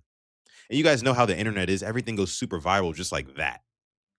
So if there's a clip floating around of somebody explaining why, oh, this wasn't a catch, or why that was a fumble, or why this or that happened, all it's going to do is just incite riots and rage. It's a good idea in theory, right? And it would like kind of scratch the itch for fans to kind of get that moment of satisfaction to watch somebody come up there and have to explain themselves in front of the world. But I think it would just do more harm than good. See, the NFL, when they have these games that are impacted by these huge, big, controversial calls, what they want to happen, the NFL, is they want it to just kind of float in the air, float away. Everybody just forget about it. You know, they don't want to get up in front of the camera and say, yeah, we're doubling down. This is the rule, whatever. You know what I mean? And put that clip out there to the masses. They don't want to do that. That's dangerous. Right. They do have the after game report where, you know, the ref has to give an explanation, but it's in writing. You know, it's in writing. And that hits a little bit different than like what Kyle Van Noy is saying here. Like, now you got to get up on the podium and actually explain yourself to the world. So, and Glaucoma says, man, some of these refs gonna get tomatoes thrown at them. That's what I'm saying. That's what I'm saying.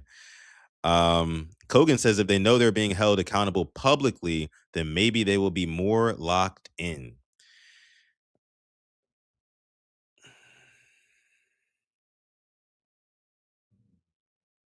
That's a valid point, Kogan. That's a valid point. Because if you, but again, I think that the NFLs would want to protect their referees. I think they want to protect them. And also, it's not a part of their CBA, you know, because the refs are only part-time employees of the NFL. So there's only but like so much they can do. But I don't know, man. Some of these refs, man, I just think that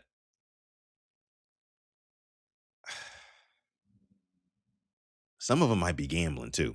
I just want to say that. Some of them might be gambling. They're going to make these calls. You guys remember the NFC Championship game from what? Maybe 8 years ago? Rams versus Saints. You guys remember Nickel Roby-Coleman and that clear, blatant pass interference that was not called? Right? I know you guys. I know you guys know what I'm talking about. I would love to see a ref get up on the stand and explain stuff like that. But if he did,